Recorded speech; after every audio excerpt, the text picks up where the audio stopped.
สายเกินแก้กรรม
ยังมีชีวิตย่อมดีกว่ารอเขาอุทิศบุญให้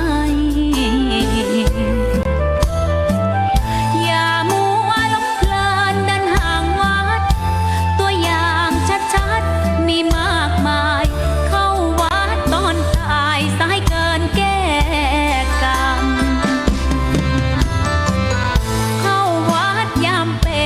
ผลบุญหนุนนำเข้าวัดยามเป็นจะได้เห็นแต่น้ำใจเข้าวัดยามตายจะได้เห็นแต่น้ำตา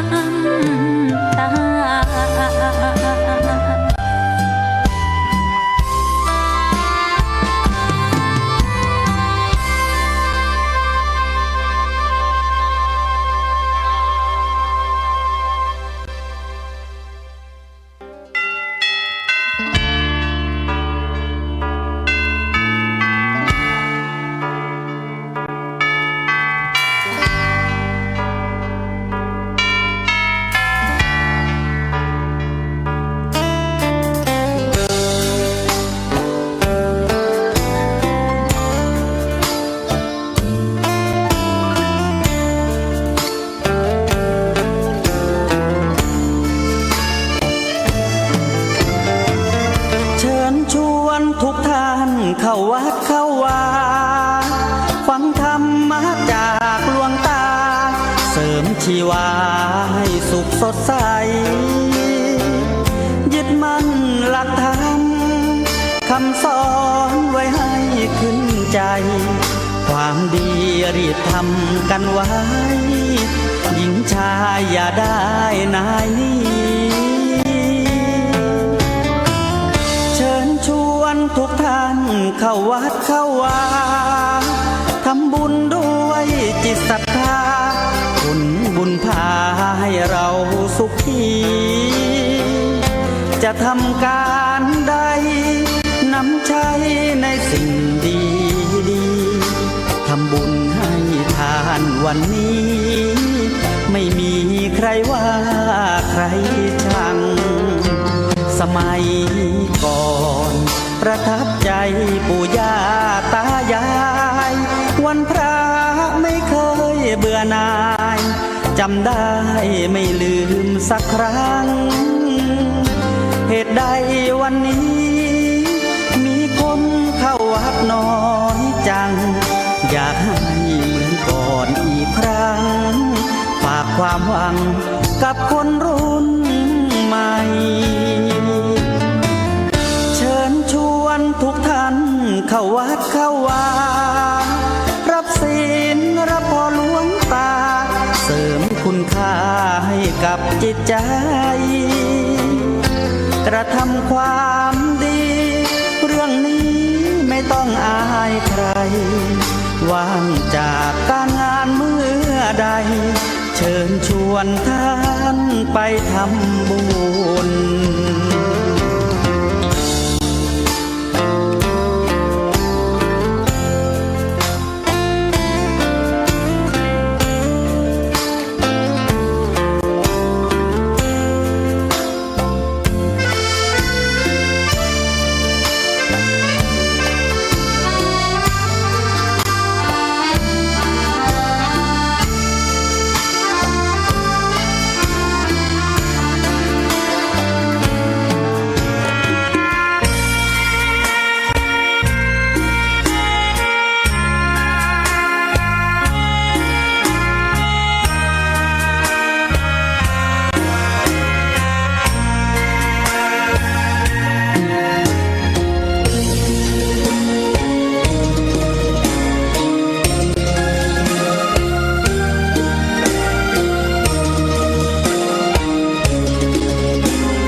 อนอบน้อ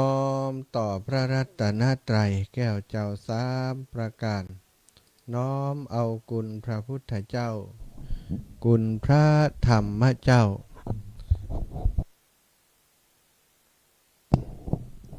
คุณพระอรหันตเจ้าอริยสงฆ์เจ้าจุตนจุองค์ได้เมตตาแผ่ปารมีมาเป็นนวโลกุตรธรรมปกเกล่าเกษาปกห่มรักษาครูบาอาจารย์พระมหาเถระพระเถรานุเถระเปื่อนสหธรรมิกสหพรหมจารีทุกรูปทุกองค์ปกห่มรักษาศรัทธาสาธุชนคนดีเท่าแก่อีป่ออีแม่ตั้งหลายทุกท่านทุกคน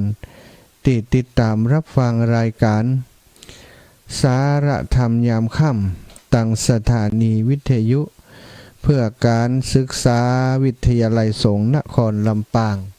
ซึ่งออกอากาศจากวัดบุญญาวาสวิหารพระอารามหลวงในเมตตาบารมีของหลวงพ่อท่านพระครูอนุสาสวรธรรมเจ้าคณะอำเภอเมืองลำปางสมปานเจ้าอาวาสวัดบุญญาวาสวิหารพระอารามหลวงและทีมงานสถานีวิทยุวิทยาลัยสงฆ์นครลำปางซึ่งประกอบไปด้วยท่านผอ.สถานีดร.จิรศักดิ์ปันลำดร.แอมพัชริยาฟองจันตาน้องนัทสถาพรสุธาคำช่างเทคนิคสถานีและน้องดิวอนุพงษ์ตาจีนะซึ่งก็เป็นช่างเทคนิคของสถานีจิตอาสาอีกคนหนึ่งร่วมโดยช่วยกันดูแลสถานีตลอดถึงเป็นทีมงานถ่ายทอดสดของสถานีพร้อมกับทีมงานที่อยู่เบื้องหลังอีกหลายคนหลายท่านต้องขอบคุณทุกคนทุกท่านที่มีส่วนร่วมช่วยกันขับเคลื่อนการทำงานเผยแผ่พระพุทธศาสนาในนามพระสงฆ์นักเผยแผ่ของจังหวัดลำปางโดยการนำของท่านพระอาจารย์มหานพดลสุวรรณเมธีได้เป็นเป็นก๊กเนาะได้รับบัญชาการมอบหมายจากหลวงพ่อเจ้าคณะจังหวัดคือปฏิบัติหน้าที่นำพระสงฆ์มาเผยแผ่ผ่านทางสถานีวิทยุซึ่งก็มีหลายรูปหลายองค์อาตมาภาพได้รับเมตตาให้ร่วมทีมงานโดยเปิ้นในจัดรายการในช่วงเวลา 19 นาฬิกาถึง 20 นาฬิกาจันทร์อังคารวันพฤหัสวันศุกร์แล้วก็วันเสาร์สถาวันนี้วันศุกร์ได้มาพบปะกันตามที่ได้รับมอบหมายแล้วก็ยังมีสถานีในเครือข่ายของคลื่นสีขาวที่เกาะสัญญาณไปตั้งเชียงใหม่อีกสถานีหนึ่งนั่นก็คือสถานีวิทยุวัดไฟหินโดยเมตตาบารมีของท่านอาจารย์ใหญ่ท่านพระครูสมุวิสุวัฒน์วรกิจโชก็ได้เมตตาเชื่อมสัญญาณรับสัญญาณไปออกอากาศให้พี่น้องตั้งเชียงใหม่ได้ติดตามรับฟังทุกค่ำทุกเย็นก็ต้องขอกราบในเมตตาครูบาอาจารย์เป็นอย่างสูงพบปะกันวันนี้ศรัทธาวันที่11เดือนกรกฎาคมศักราชพระพุทธาได้2568พระวสาพร่ำว่าเป็นวัน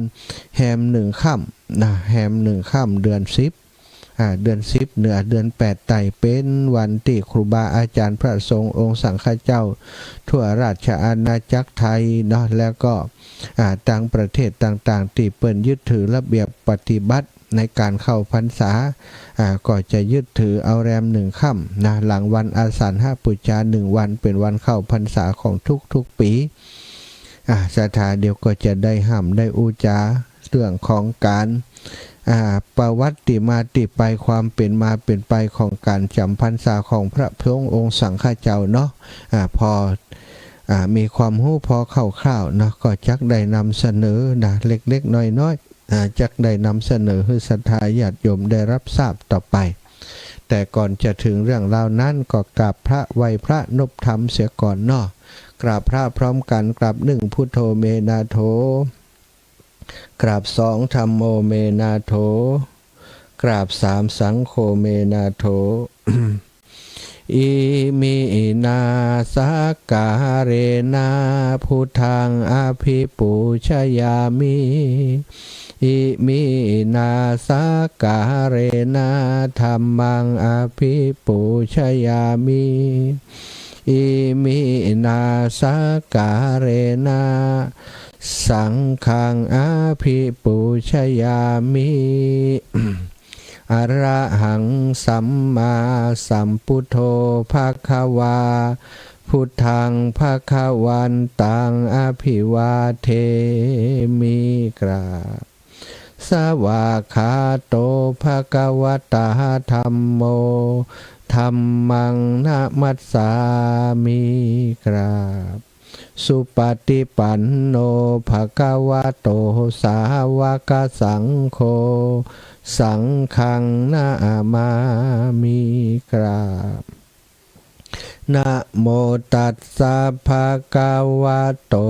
อะระหะโตสัมมาสัมพุทธัสสะนะโมตัสสะภะคะวะโตอะระหะโตสัมมาสัมพุทธัสสะนะโมตัสสะภะคะวะโตอะระหะโตสัมมาสัมพุทธัสสะพุทธังสารนังกัจฉามิธัมมังสารนังกัจฉามิสังฆังสารนังกัจฉามิตุติยัมปิพุทธังสารนังกัจฉามิ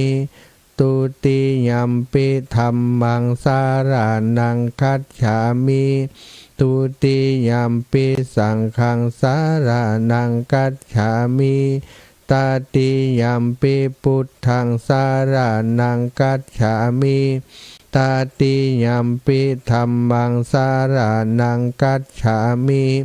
ตติยัมปิสังฆังสารนังกัจฉามิอิติปิโสภะคะวะอะระหังสัมมาสัมพุทโธวิชชาจารณะสัมปันโนสุขโตโลกาวิทูอนุตตโรปุริสัทธัมมะสารทิสัทธาเทวมนุษสานังพุทโธภะคะวะติสวะคาโตภะคะวะตาธัมโมสันทิฏฐิโกอากาลิโกเอหิปัสสิโกโอปันนายิโกปัจจตังเวทิตาโพวินยูหิติสุปฏิปันโนภะคะวะโตสาวกสังโฆอุชุปฏิปันโนภะคะวะโตสาวกสังโฆยายะปฏิปันโนภะคะวะโตสาวกสังโฆสามิจิปฏิปันโนภะคะวะโตสาวกสังโฆยะทิทังจัตตาริปุริสายุขานิอัตถปุริสปุคลาเอสะภะคะวะโตสาวกสังโฆอาหุนายโยปาหุนายโยทักขินายโยอัญชลีกระนิโยอนุตตรังปุญญาเขตังโลกัสสาติกราบพระพร้อมกันเนอกราบหนึ่งพุทธังวรันตังสิรสานะมามิกราบสองธัมมังวรันตังสิรสานะมามิกราบสามสังฆังวรันตังสิรสานะมามิศรัทธาญาติโยมกราบพระนพธรรมเป็นที่เรียบร้อยลำดับต่อไปก็จะได้อุจาสนทนาธรรมกับศรัทธาญาติโยมเท่าแก่อีพ่ออีแม่ทั้งหลายก่อนที่จะสนทนาธรรมเอาบุญมาฝากเน้อวันนี้เริ่มกิจกรรมสามีจิกรรมเข้าไปเคารพครูบาอาจารย์พระอุปชาอาจารย์พระมหาเถระทั้งหลายที่เคารพนับถือวันนี้เริ่มต้นได้ไปกราบไหว้สารายงาน รายงานตัวกับพระอุปัชฌาย์ซึ่งถือว่าเป็นป่อต่างศาสนาได้นำเฮาเข้ามาสู่พระศาสนานี้เนาะโดยรับรองรับนะเป็นพระอุปัชฌาย์นะก็คือหลวงพ่อท่านพระครูนิวิทย์วรการวินิจวรการเจ้าคณะอำเภอแจ้ห่มซึ่งเป็นพระอุปัชฌาย์ของอาตมาภาพก็ไปถึงวัดหลวงพ่อสัก7 โมงป่ายสักน้อยเนาะก็ได้ไปกราบหลวงพ่อทุกปีก่อนที่จะเข้าพรรษาและวันนี้เปิ่นมีกิจกรรมสามีจิกรรมตัวแล้วก็ส่งน้ำพระเจ้าสีสองเมืองพระธาตุสีสองเมืองแล้วก็ครูบาอาจารย์บุรพาจารย์มหาเถระนะท่านเจ้าคุณสุนทรเจ้าคุณสุนทรหรือว่าเจ้าคุณมหาทรัพย์เนาะวัดอดีตสมปันเจ้าอาวาสวัดป่างิ้วเจ้าคณะอำเภอเจ้าคณะอำเภอเวียงป่าเป้านะได้ซึ่งก็ได้ไปกราบไหว้สาเปิ่นโดยได้เพราะว่าในฐานะที่เป็นผู้ริเริ่มเนาะทำให้เจ้าเวียงป่าเป้าและก็ศรัทธาที่เดินทางผ่านไปผ่านมาพื้นที่ของดอยนางแก้วบักก่อนนี้ก็จะมีสัญลักษณ์ของสิ่งที่มันบ่ค่อยงามเนาะเอาไปให้แม่นางแก้วเนี่ยโอ้สีแดงปะลึปะลึงอยู่เต็มนั้นบางคนก็แปลงไม่งามกำเหียนะหลวงพ่อเปิ่นไปหันอย่างนั้นก็กลัวว่าโอ้วันหน้าต่อไปนี่คนจัดตำนิติเตียนเอาได้เนาะว่าโอ้แม่นางแก้วนี่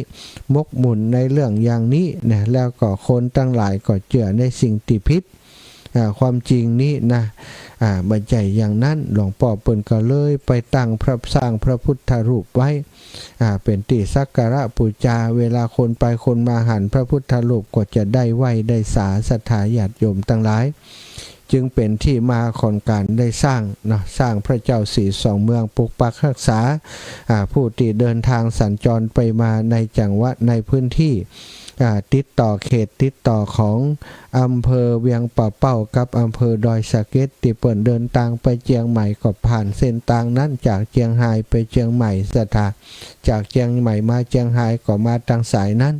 ในอดีตเก่าสมัยก่อนเกิดอุบัติเหตุยังก็ไปโทษแม่นางแก้วความจริงก็คือหนทางมันลาดมันชันรถบ่ค่อยสมบูรณ์มันก็เป็นปัญหาธรรมดาเนาะต่อมาก็ได้มีความเชื่อเรื่องว่าโอ้ต้องไปบวงสรวงแม่นางแก้วอย่างโน้นอย่างนี้คนก็ทำกันใหญ่แต่ว่าเป็นความ เป็นการกระทำที่เป็นความเชื่อที่ผิดทางของชาวพุทธนะหลวงพ่อถึง2 รูป 2 องค์ก็ไปทางสร้างความเข้าใจเสียใหม่ไปเปลี่ยนแปลงความคิดของคนโดยสัญลักษณ์เนาะไปสร้างพระเจ้าไว้ที่ดอยนางแก้วแห่งนั้นก็เป็นที่มาที่ไปของการที่ก่อนจะเข้าพรรษาเปิ่นไปทำสามีจิกรรมเหมือนกับไปเข้าเฝ้าพระพุทธเจ้าที่นั้นแล้วก็กลับไปจำพรรษาที่วัดวาอารามของตัวเองวันนี้ได้ไปทำหน้าที่ช่วยเหลืองานครูบาอาจารย์แล้วก็ไปร่วมกันละวะส่งน้ำตึงพระเจ้าสีสองเมืองเนาะพระธาตุสีสองเมืองแล้วก็รูปเหมือนครูบาเจ้าถึง2 รูป 2 องค์ฝั่งดอยสะเก็ดเชียงใหม่เนาะก็ท่านเจ้าคุณใหญ่อดีตเจ้าคณะอำเภอดอยสะเก็ดแล้วก็ต่างเวียงป่าเป้าก็หลวงพ่อท่านเจ้าคุณเจ้าคณะอำเภอเวียงป่าเป้าในอดีตเจ้าคุณมหาทรัพย์นั่นเองสถาแล้วเสร็จจากงานเนาะได้ไปถ่ายทอดเสียงยังให้เปิดเสร็จจากนั้นพอดีมีญาติโยมแม่ครูอารีพันธ์ศรีวิริยะใหม่จากอำเภองาวเปิ่นไปห่วมบุญโดยเปิ่นอยากจะไปแอวหาหลวงปู่วันนี้หลวงปู่ขึ้นดอยบ่ได้จื่อดอยบ่ได้แต่ขึ้นดอยบ่ได้สุขภาพบ่ดีก็เลยบ่ได้ขึ้นไปดอยนางไปดอยม่อนสีสองเมืองแต่ก็ไปอยู่ตังลุ่มเนาะลุ่มดอยบ่ได้ขึ้นไปก็เป็นเหตุให้บ่ได้พบปะกับหลวงปู่สกรรมเมื่อเสร็จพิธีแล้วก็ไปส่งโยมไปเยี่ยมไปกราบคารวะหลวงปู่แล้วก็ไปวัดหลวงปู่ของท่านพระครูปริยัติรัตนโชติท่านอาจารย์พระมหาเสาแก้วเนาะก่อนเรียบร้อยแล้วก็หีบเดินทางกลับมาถึงลำปางเกือบบัดทันจัดรายการเนาะสถามาตันแล้วมาถึงแล้วเนาะก็พบปะกับสถาญาติโยมทั้งหลายวันนี้ เป็นวันเข้าพรรษาของตุเจ้าเล่าแต่ว่าได้อูจาไปถึงเรื่องวันเข้าพรรษาของศรัทธาญาติโยมนะเข้าดีก็เข้าดีเนาะเล่าให้ฟังเรื่องราวต่างๆอันเป็นเกร็ดความรู้ต่างๆให้กับศรัทธาญาติโยมได้รับฟังพอสังเขปเนาะรายละเอียดต่างๆก็คงจะฟังจากครูบาอาจารย์รูปอื่นๆมานักหนาปะปานพอสมควรแต่ว่านี่ก็เลยเล่าประมาณนึงนะอู้ถึงหลักการที่เราจะได้ประโยชน์จากการเข้าพรรษาเทศกาลเข้าพรรษา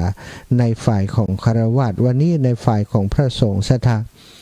วันเข้าพรรษานั้นเป็นวันสำคัญในพระพุทธศาสนาที่พระสงฆ์จะต้องอยู่จำพรรษาเป็นเวลา3 เดือนในช่วงฤดูฝนเพื่อศึกษาพระธรรมวินัยและปฏิบัติธรรมโดยมีประวัติความเป็นไปเป็นมาก็คือเริ่มจากตั้งแต่สมัยพุทธกาลสมัยแรกต้นพุทธกาลนั้นพระภิกษุสงฆ์องค์เจ้าก็บอกปนักปหลายสักตะฮือเนาะก็เดินทางไปประกาศศาสนาตลอดพรรษาตลอดปีศรัทธาบ่มีได้พักบ่ได้หยุดได้หย่อนแม้แต่พระพุทธองค์เองก็เสด็จดำเนินไปเผยแผ่น้ำธรรมคำสอนตลอดด้วยหวังเพื่อจะให้เวนยสัตว์ประชาชนพลเมืองในสมัยนั้นคนมนุษย์ในสมัยนั้นได้เข้าถึงธรรมของพระองค์ได้โป้นจากความทุกข์ทั้งหลายก็สั่งสาวกทั้งหลายช่วยกันออกไปตรัสรู้หูธรรมและก็ออกไปเผยแผ่คนที่ยังบ่ฮู้ยังบ่บรรลุแต่ก็ปฏิบัติไปโดยเผยแผ่ไปโดยศรัทธาฮู้ต่อใดก็อู้ต่ออ่านเท่าที่ตัวเองฮู้เป็นแนวทางที่พระพุทธองค์ทรงสั่งสอนก็ไปเรื่อยๆกันศรัทธาแต่ว่าเมื่อระยะเวลาผ่านไป พระสงฆ์องค์สังฆเจ้านักขึ้นเตียวไปแต่ละที่ละแห่งสมัยหนึ่งพระพุทธเจ้าห้ามเดินไปแต่ละที่เกิน2 คนก็คือไปคนเดียวยุคสมัยต้นๆแต่พอระยะหลังมีสาวกเกิดขึ้นนักสาวกเกิดขึ้นนักจากที่เป็นเอหิภิกขุอุปสัมปทาก็ดีที่เป็นภิกษุที่เกิดโดยการบวชของสาวกทั้งหลายยติจตุถกรรมต่างๆที่พระองค์ทรงอนุญาตก็ทำให้มีพระสงฆ์องค์สังฆเจ้าเกิดขึ้นในสังฆมณฑลในชมพูทวีปตอนนั้นเพิ่มขึ้นบางทีไปโดยกันเลี่ยเป็น500เป็นพันก็มีแล้วก็ถ้าเดินไปช่วงฤดูฝนนี้ศรัทธาญาติโยมเปิ่นกำลังทำให้ทำนาการอยู่การเนี้ยนาอินเดียก็เหมือนกับบ้านเฮานั่นแหละเอาน้ำเข้านาป้านคันนาใหม่ๆนี่นะพระสงฆ์หนตั้งมันมีเหมือนสมัยนี้อีป่ออีแม่ตั้งหลายตั้งสัญจรก็อาศัยเตี้ยวไตไปตามติทำนาติให้นาป่าตั้งหรือว่าสวนของศรัทธาเจ้าบ้านติเปิ่นเตี้ยวอยู่ก่อนแล้วก็เตี้ยวไปอย่างนั้นที่นี้ก็ปรากฏว่าเมื่อเตียวกันนักศรัทธาย่ำคณาคนเดียวพอตะฮือ2 คน3 คน100 คนปันคนสัตนาติเปิ่นปั้นไว้มันก่อนเละก่อนแล้วบางทีก็พลาดไปเหยียบเข้ากลาของเจ้านาเปิ่น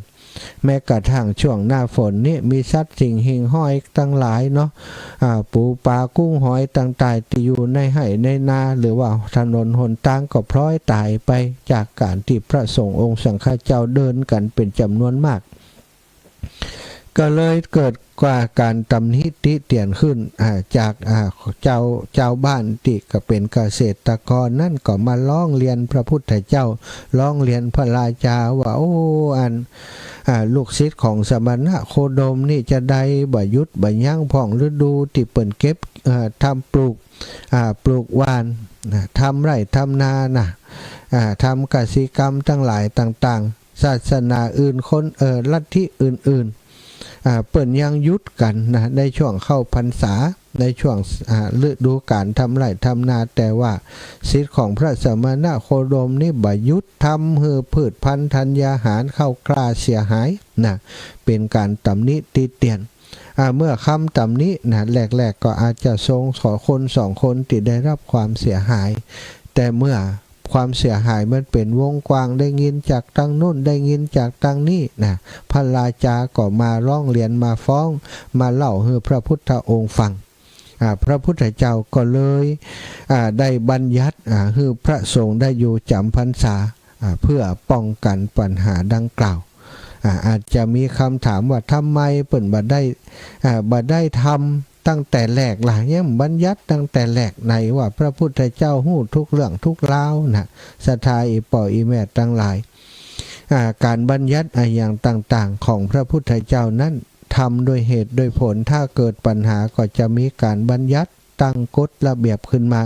แต่ถ้าว่าบ่มีปัญหาหยังพระองค์ก็บ่ได้ตั้งกฎตั้งระเบียบขึ้นมาอันนี้เพื่อจะให้ทุกคนได้หันว่ามันเป็นอย่างนี้มันเป็นอย่างนี้ระเบียบวินัยคือว่าวินัยของพระพุทธเจ้าทุกข้อสถาติดตั้งขึ้นติออกเป็นระเบียบเป็นวินัยของสงฆ์ขึ้นมาล้วนแต่มีเหตุเกิดขึ้นเนาะเปิ่นเรียกว่าปฐมเหตุต้นเหตุที่มันเกิดขึ้นจึงได้บัญญัติในเรื่องนี้ก็เช่นเดียวกันเมื่อมีปฐมเหตุเกิดขึ้นเป็นปัญหาพระองค์ก็เลยบัญญัติขึ้นมาได้บัญญัติขึ้นมาเพื่อให้สงฆ์ที่อยู่จำพรรษา3 เดือนพระสงฆ์จึงมีการจาริกไปเผยแผ่คำในช่วงของออกพรรษาแล้วก็ไปจาริกเผยแผ่ธรรมพอเข้าพรรษาก็ได้มาอยู่จำพรรษาบัญญัติพระพุทธเจ้าทรงทราบเรื่องนี้ก็บัญญัติพระวินัยให้พระสงฆ์อยู่จำพรรษาพักประจำณสถานที่แห่งใดแห่งหนึ่งตลอด3 เดือนในฤดูฝนเพื่อป้องกันความเสียหายและเพื่อความสะดวกในการปฏิบัติธรรมในการศึกษาพระธรรมวินัยตึงปริยัติตึงปฏิบัติจะได้อยู่กับครูบาอาจารย์จะได้ปฏิบัติอย่างเข้มงวดกับตัวเองตลอดกาลพรรษานั้นนี่สถานการจำพรรษาก็มี2 อย่างเนาะปุริมะพรรษาก็คือการเข้าพรรษาแรกพรรษาแรกเริ่มตั้งแต่วันแรม1 ค่ำเดือน8จนถึงวันขึ้น15 ค่ำเดือน11อันนี้คือตามปกติอิตนะแรม1 ค่ำเดือน8ถึง15 ค่ำเดือน11แต่ว่าในกรณีที่ภิกษุรูปใดรูปหนึ่งเดินทางยังบ่ถึงสถานที่ที่จะ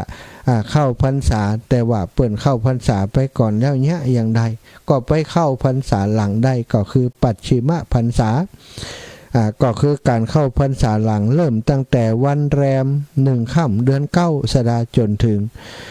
ขึ้น15 ค่ำเดือน12นี่ก็เป็น2งวดด้วยกันว่าอันเนาะแรม1 ค่ำเดือน8แรมนี่8ใต้เดือน10เหนือจนถึง15 ค่ำเดือน11เดือนเหนือก็เดือนเกียงเนาะปัจฉิมพรรษานี่ก็เช่นเดียวกันเดือนไตรแฮม1 ค่ำเดือน9ของเฮาก็15 ค่ำเดือนเกียงเดือนยี่เดือนยี่นี่กิจกรรมที่พุทธศาสนิกชนนิยมปฏิบัติในการเข้าพรรษาของในเรื่องของพระสงฆ์สถาพระสงฆ์ก็เปิ่นก็จะมีการเข้าพรรษาวันนี้เปิ่นก็อธิษฐานการอธิษฐานเข้าพรรษาพระสงฆ์เปิ่นเรียกว่าการอธิษฐานเข้าพรรษาการเรียกว่าการอธิษฐานเข้าพรรษาเป็นการอธิษฐานเพื่อจะอยู่จำพรรษาตั้งใจอยู่จำพรรษาณอาวาสแห่งใดแห่งหนึ่งเป็นเวลา3 เดือนซึ่งเป็นฤดูฝนเนี่ยสถานการอธิษฐานเข้าพรรษาจะกล่าวเป็นภาษาบาลีว่าอิมัสสมิงอาวาเสอิมังเตมาสังวัดสังอุเปมิก็แปลว่าข้าพเจ้าขออยู่จำพรรษาในอาวาสนี้ตลอด3 เดือนแล้วก็ถ้าจะอยู่จำพรรษาณกุฏิแห่งนี้ก็สามารถทานเช่นเดียวกันอันนี้ก็เป็นเรื่องราวของการเข้าพรรษาเนาะของพระสงฆ์องค์สังฆเจ้าในพระพุทธศาสนาของเฮาซึ่งวันนี้เนาะซึ่งวันนี้ที่การวัดบรรพตสถิตแห่งนี้ก็จะมีการเข้าพรรษาอธิษฐานเข้าพรรษา ในช่วงเวลา19 นาฬิกานะศรัทธาตอนนี้ติศรัทธาญาติโยมฟังเสียงอาตมาอยู่นี่นะเป็นเสียงที่เกิดขึ้นก่อน ก่อนเวลา1 ชั่วโมงเกือบมาตันเนาะก็เนื่องจากว่าก็19 นาฬิกาจะต้องเข้าไปทำกิจกรรมร่วมกับครูบาอาจารย์ไปฟังกฎระเบียบกติกาจากสมภารเจ้าอาวาสก็คือท่านอาจารย์ใหญ่พระมหานพดลสุวรรณเมธีซึ่งก็จะได้มีข้อตกลงมีมติกับผู้ที่อยู่จำพรรษานี้นะอยู่จำพรรษาปีนี้ที่วัดบรรพตสถิตของเฮาก็มีผู้ที่จำพรรษาอยู่3 รูปด้วยกันนะนี่มีอัตมาภาพแล้วก็ท่านอาจารย์ใหญ่อัตมาภาพแล้วก็ท่านตุปิจุกนะตุปิจุกซึ่งก็เป็นพระที่เป็นพระนิสิตของวิทยาลัยสงฆ์นครลำปางศึกษาระดับปริญญาโทก็อยู่จำพรรษาอยู่ที่นี่นะศรัทธาวันนี้ก็จะประชุมพร้อมเพรียงกันในโรงอุโบสถทำวัดสวดมนต์เรียบร้อยแล้วก็เปล่งวาจาอธิษฐานพรรษาพร้อมกันอย่างที่ว่าตะกี้อิมัตสมิงอาวาเสอิมังเตมาสังวัดสังอุเปมินิยมว่า3 หนนะแปลว่าข้าพเจ้าจำพรรษาในอาวาสนี้ตลอด3 เดือนดังนี้แล้วก็ยังมีธรรมเนียมอธิษฐานเฉพาะรูปซ้ำแหมนะซึ่งบางแห่งก็ยังปฏิบัติอยู่ว่าเมื่อออกจากโรงอุโบสถกลับไปถึงที่อยู่คือกุฏิทำความสะอาดปัดกวาดเรียบร้อยตั้งน้ำใช้น้ำฉันไว้แล้วกล่าวคำอธิษฐานในกุฏิแห่งกรรมว่าอิมัตสมิงวิหาเรอิมังเตมาสังวัดสังอุเปมินิยมว่า3 หนเหมือนกันวิหาเรแปลว่าที่อยู่ในที่นี้เนาะในที่นี้ตลอด3 เดือนเมื่อกล่าวคำอธิษฐานพรรษาเสร็จแล้วก็ยังมีพิธีที่สำคัญอีกอย่างหนึ่งก็คือพิธีขอขมาโทษซึ่งเป็นพิธีที่เนื่องกับวันเข้าพรรษาพิธีปฏิบัติก็คือพระผู้น้อยนำดอกไม้ธูปเทียนเข้าไปหาพระผู้ใหญ่กล่าวคำขอขมาโทษแปลเป็นใจความว่ากระผมขอขมาโทษที่ล่วงเกินทั้งกายทั้งวาจาทั้งใจด้วยความประมาทแล้วพระผู้ใหญ่ก็กล่าวตอบแปลเป็นใจความว่าข้าพเจ้ายกโทษให้แม้ท่านก็พึงยกโทษให้ข้าพเจ้าพระผู้น้อยก็กล่าวว่ากระผมก็ขอยกโทษให้เป็นอันว่าต่างฝ่ายก็ต่างให้อภัยในความล่วงเกินที่ได้กระทำมาแล้วซึ่งกันและกันนับเป็นวิธีของอริยะนะอริยะผู้เป็นอริยะผู้มีวัฒนธรรมที่ดีนะเป็นการสมานสามัคคีกันอย่างดียิ่งเมื่อถึงวันเข้าพรรษาพุทธศาสนิกชนก็ย่อมมีส่วนเกี่ยวข้องอยู่บ่น้อยนะเพราะถือเป็นโอกาสที่จะได้บำเพ็ญกุศลเป็นพิเศษที่ได้บำเพ็ญเป็นประจำตามหน้าที่ของพุทธศาสนิกชนเนาะเจริญพรโยมแม่ถึงแล้วโยมแม่ป้าเนี่ยแม่เนอะป้าเชียวปันแขนไม่วันทำเลือดเขาเดินแบบนี้ป้าอยู่เจ้าหัวมันปวดแม่เจ้าแม่ป้าไปนอนเจ้าสาธุเจ้าโยมก็ห่วงใยสุขภาพเนาะพุทธศาสนิกชนนะก็ได้ทำกิจกรรมต่างๆเนาะเริ่มตั้งแต่เมื่อจะใกล้เข้าพรรษาต่างก็ช่วยการซ่อมแซมตกแต่งเสนาสนะคือพระสงฆ์ได้อยู่อย่างเป็นสุขนำลูกหลานญาติมิตรไปประชุมกันตามวัดถวายผ้าอาบน้ำฝนและจตุปัจจัยแก่พระภิกษุสามเณรพอถึงวันเข้าพรรษาบางแห่งบางพวกก็อธิษฐานว่าจะรักษาอุโบสถศีลตลอด3 เดือนบางพวกก็อธิษฐานว่าจะฟังเทศทุกวันบ่ฮื้อได้ขาดตลอด3 เดือนบางพวกก็ปวารณาตนต่อภิกษุสามเณรเฉพาะองค์หรือว่าทั้งวัดเพื่อจะถวายสิ่งของที่เปิ้นขาดตลอด3 เดือนบางพวกก็อธิษฐาน ใจเว้นสิ่งที่ควรเว้นบำเพ็ญสิ่งที่ควรบำเพ็ญเช่นพวกที่ดื่มเหล้าบางคนก็เว้นดื่มเหล้าตลอดพรรษาโดยตั้งใจเว้นเองก็มีเข้าไปปฏิญาณต่อหน้าพระพุทธพระก็มีบางคนที่ทำบาปหยาบช้าทารุณกรรมต่างๆก็ปฏิญาณตนบัตรทำในสิ่งนั้นบางคนก็จัดดอกไม้ธูปเทียนและของใช้ประจำอื่นๆเช่นสบู่แปรงสีฟันยาสีฟันตลอดถึงยารักษาโรคเป็นต้นไปถวายแก่พระสงฆ์องค์สังฆเจ้าที่ตนเคารพนับถือหรือที่เป็นพระอุปชาอาจารย์ของตนที่ตนเคยบวชมาก็ดีอย่างนี้ก็นี่เป็นกุศลพิธีก็คือเป็นพิธีบำเพ็ญกุศลในพุทธศาสนาเป็นหน้าที่ที่พุทธศาสนิกชนจะพึงปฏิบัติในวันเข้าพรรษาผ้าอาบน้ำฝนนั้นก็มีกำหนดตามที่พระพุทธเจ้าทรงอนุญาตไว้คือยาว6 คืบกว้าง2 คืบ คืบน้อยเดียวแต่นะโดยคืบพระสุคตศรัทธาญาติโยมคืบพระสุคตก็อย่างที่เฮาหันเนี่ยเนาะคำนวณตามอัตราที่นิยมถือกันมาเทียบกับมาตราที่นิยมใช้ปัจจุบันตัดเศษแล้วก็ได้ยาว2 เมตรกว้าง83 เซนติเมตรถ้าถืออย่างง่ายคิดเท่ากับมาตราที่ใช้ปัจจุบันเลยทีเดียวจะได้เพียงยาว1 เมตรครึ่งกว้าง62.5 เซนติเมตรทำยาวหรือกว้างกว่ากำหนดใช้บ่ได้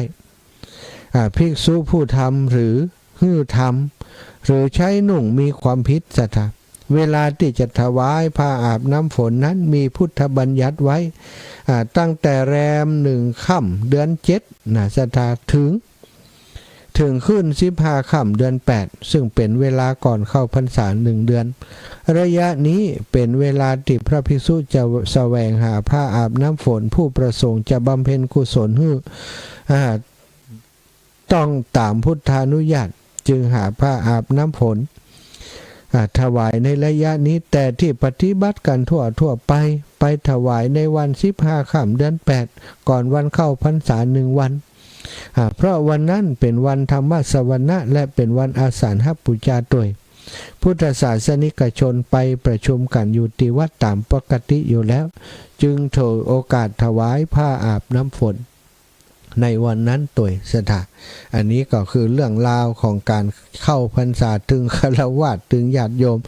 ประโยชน์ที่จะเกิดขึ้นก็เกิดขึ้นได้ถึง2 ฝัก 2 ฝ่ายลำพังพระสงฆ์อยู่จำพรรษาก็ต้องมีคนนิมนต์ถ้าจะไปอยู่ที่ไหนก็ต้องมีเจ้าบ้านสมมุติในสมัยก่อนนี้เปิ่นบ่มีวัดวาอารามอยู่อย่างนี้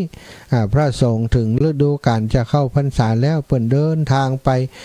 ในละแวกชนบทเพื่อจะไปหาสถานที่ปฏิบัติธรรมปลีกวิเวกไปด้วยกัน50 รูปพ่อง500 รูปพ่องเนาะ30 ผู้พ่องก็มีอยู่กันเป็นกลุ่มเพื่อความปลอดภัยอยู่ด้วยกันจะได้ดูแลกันเมื่อไปอย่างนั้นเนาะเปิ่นไปถึงก่อนเข้าพรรษาสักระยะอาจจะสักเดือนหนึ่งศรัทธาญาติโยมได้หันพระสงฆ์องค์สังฆเจ้าไปได้นิมนต์ใส่บาตรครูบาอาจารย์พระสงฆ์องค์สังฆเจ้าก็จะถามปฏิสันถานถามว่าครูบาอาจารย์พระสงฆ์องค์สังฆเจ้าพระคุณเจ้ามาจากที่ไหนกันเจ้ามาที่ไหนกันกะหาจะไปที่ไหนมาจากที่ไหนจะไปที่ไหนพระคุณเจ้าก็บอกว่าโอ้มาจากที่ห้านที่นี่มาเพื่อจะแสวงหาที่เพื่อจะบำเพ็ญสมณธรรมปฏิบัติธรรมตลอดพรรษานี้นี่เมื่อทายกทายิกาคฤหัสถ์ญาติโยมทราบความประสงค์ของพระคุณเจ้าก็ถ้าอย่างนั้นนิมนต์พระคุณเจ้าที่ป่าในชุมชนใกล้ชุมชนของข้าพเจ้าทั้งหลายนี่เถิดข้าพเจ้าทั้งหลายจะอุปถากอุปถัมภ์ดูแลท่านเองกับช่วยการแปลงกุฏิแปลงกระต๊อบแปลงสถานที่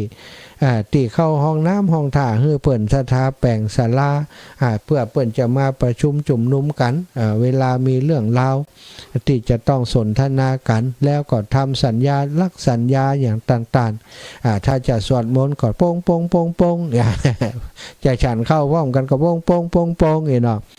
ทำสัญญาณต่างๆมีภัยเกิดขึ้นก็มีสัญญาณตีข้อเรียกนี่จะบัติสัญญาณโดยบ่มีเหตุการณ์อย่างต่างๆเพิ่นก็ทำไว้หมดฆราวาสญาติโยมเป็นผู้ไปตะเตรียมฮือครูบาอาจารย์พระสงฆ์องค์สังฆเจ้านี่สถาต่อมาเมื่อมีวัดวาอารามเกิดขึ้นอย่างปัจจุบันนี้เนาะพระสงฆ์ส่วนใหญ่ก็มักจะประจำอยู่สำนักใดสำนักหนึ่งวัดใดวัดหนึ่งบางรูปบางองค์อยู่ประจำตลอดชีวิตในอาวาสแห่งนั้นเลยก็มีบางรูปบางองค์ก็เป็นผู้แสวงบุญไปเรื่อยๆนะเดินทุดงไปจับวัดไหนจับวัดไหนเปิงเหมาะชอบใจศรัทธาญาติโยมเปิดนิมนต์ก็อยู่วัดนั้นก็มีบางคน บัดตันที่ไหนไปอธิษฐานจำพรรษาในป่าช้าก็มีศรัทธาก็แล้วแต่ว่าใครสะดวกอย่างใดเนาะแต่อย่างใดก็ตามจะต้องมีการอธิษฐานการอยู่จำพรรษาให้ถูกต้องตามระเบียบตามวินัยพุทธวินัยบัญญัติของพระพุทธเจ้าแรม1 ค่ำเดือน10อันนี้คือพรรษาแรกเนาะปุริมะพรรษาก็คือพรรษาต้นพรรษาต้นถ้าว่าบัดตันเหลือแห้งก็แรม1 ค่ำเดือน11ก็ไปออกจ้าแหมเดือน1เปิ่นออกแล้วตัวขย่ำได้ออกเตือไปเจ้าก็เปิ่นแหมเดือนไว้ใจเข้าที่หลังเปิ่นออกความเปิ่นนะศรัทธาแล้วก็เวลาอยู่จำพรรษานี้เปิ่นอยู่หั่น3 เดือนมือไปไหนจ้าอาจารย์ก็มีเปิ่นก็มีพุทธบัญญัติวินัยบัญญัติก็ได้กล่าวไว้ว่าถ้าจะไปที่ไหนสัตตาหะไปก็ได้ก็คือการสัตตาหะสัตตาหะสัตตาหะคืออะไรยังสัตตาญาติโยมสัตตาหะก็หมายถึงระยะเวลาที่เพิ่นอนุญาตให้ไปเรียกว่าสัตตาหะกรณีกรณียะซึ่งเป็นเหตุจำเป็นที่ภิกษุสามเณรจะออกจากวัดที่จำพรรษาไปค้างแรมที่อื่นได้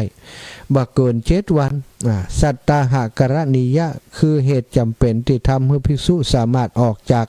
วัดที่จำพรรษาไปค้างแรมที่อื่นได้ไปได้แต่บ่เกิน7 วันโดยบ่ถือว่าเป็นการขาดพรรษาเพราะจำเป็นเพราะเหตุจำเป็นนั้นได้แก่1การไปรักษาพยาบาลภิกษุสามเณรหรือบิดามารดาที่ป่วยภิกษุอาพาธบิดามารดาที่เจ็บป่วยไข้อันนี้อนุญาตข้อที่2การไปเพื่อระงับเหตุที่ภิกษุอันเป็นกัลยาณมิตรที่รู้จักเป็นลูกศิษย์ลูกหาเป็นเพื่อนสหธรรมิกกันก็ดีเนี่ยได้คิดจะศึกทราบข่าวว่าเปิ้นจะศึกเฮารู้จักเปิ้นเคารพนับถือเฮาก็เดินทางไปเพื่อจะห้ามได้ฮือข้อคิดเตือนสติเปิ้นบ่ฮือศึก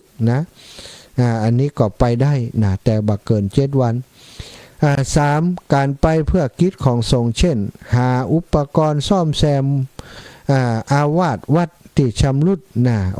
วัดที่อยู่ที่อาศัยนี่หลังคาหัวหลังคาโพ กุฏิอยู่บ่ได้วิหารชำรุดทรุดโทรมจำเป็นต้องไปหาวัสดุมาซ่อมแซมก็ไปได้ศรัทธานี่ก็ทรงอนุญาตแล้วก็ข้อ1ก็คือการไปเพื่อฉลองศรัทธาของทายก4 ข้อนี้ทรงอนุญาตฉลองศรัทธาของทายกทายิกาผู้ฮือตานก็คือเปิ้นนิมนต์ไปโดยเหตุงานบุญงานกุศลของเปิ้นพระสงฆ์จะไปเพื่อจะฉลองศรัทธาเปิ้นก็สามารถทำพิธีสัตตาหะไปได้ศรัทธาสัตตาหะกรณียะ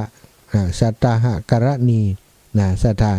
เหตุที่จะทำให้เฮาไปได้นั้นมี4 ประการเนาะ4 ประการดังกล่าวมานี้แล้วก็การที่จะไปก็ต้องสัตตาหะไปเนาะนี่ก็คือสิ่งที่สำคัญศรัทธาญาติโยมเป็นเรื่องเป็นเกี่ยวกับสิ่งที่ เวลาอยู่จำพรรษานะอยู่จำพรรษานี้เฮาก็ต้องปฏิบัติตามกฎตามระเบียบของการที่จะปฏิบัติที่พระพุทธองค์ทรงอนุญาตอันใดทรงอนุญาตก็กระทำตามนั้นอันใดที่บ่ทรงอนุญาตก็จะไปฝ่าฝืนบ่ได้เนาะอันนี้ก็เป็นสิ่งที่ชาวพุทธทั้งหลายควรจะตระหนักควรจะรู้โดยเฉพาะพระสงฆ์องค์สังฆเจ้าเปิ้นก็ที่เปิ้นศึกษาห้ามเฮียนเข้าใจกฎเข้าใจระเบียบหรือว่าถ้าบ่เข้าใจกฎบ่เข้าใจระเบียบครูบาอาจารย์ที่เฮาอยู่จำพรรษาในอาวาสนั้นๆเปิ้นก็จะบอกกล่าวสั่งสอนเนาะสั่งสอนให้เฮาได้กระทำได้ปฏิบัติให้ถูกต้องถ้าบ่อ่านแล้วก็มันจะทำให้การอยู่จำพรรษานั้นบ่ครบองค์ก็คือขาดพรรษาขาดสั้นพรรษาขาดก่อนนับพรรษาบ่ได้เนาะอาตมาได้10พรรษาแล้วนะโอ้ปรากฏว่าพรรษาใดพรรษาหนึ่งติดตัวเอง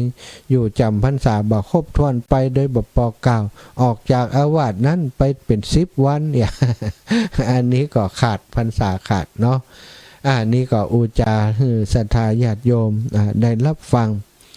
ว่าพระสงฆ์องค์สังฆเจ้าก็มีจะทำอะไรยังก็ต้องดูติดูตามพระธรรมวินัยเนาะพระธรรมวินัยพระวินัยอนุญาตไว้อย่างใดพระพุทธองค์ทรงประทานพุทธานุญาตไว้อย่างใดก็ปฏิบัติตามนั้นโดยเฉพาะพระสงฆ์ฝ่ายเถรวาทของเฮาก็ยึดถือเรื่องนี้เป็นหลักแล้วในช่วงอยู่จำพรรษานี้ศรัทธาก็เป็นโอกาสที่อย่างบอกไปโอกาสในการได้ทำสิ่งที่ดีๆให้เกิดขึ้นกับตัวเฮาศรัทธาญาติโยมก็มีสิ่งหลายอย่างที่ช่วงเข้าพรรษาเขาจะกอบเอากองบุญกองกุศลเช่นการดูแลอุปถัมภ์พระภิกษุสงฆ์องค์สังฆเจ้าในวัดวาในอาวาสของเฮานั้นโดยเปิ่นเจ็บป่วยก็ดูแลเรื่องคีรณะเภสัชเปิ่นขาดสิ่งโน้นสิ่งนี้ก็ไปปร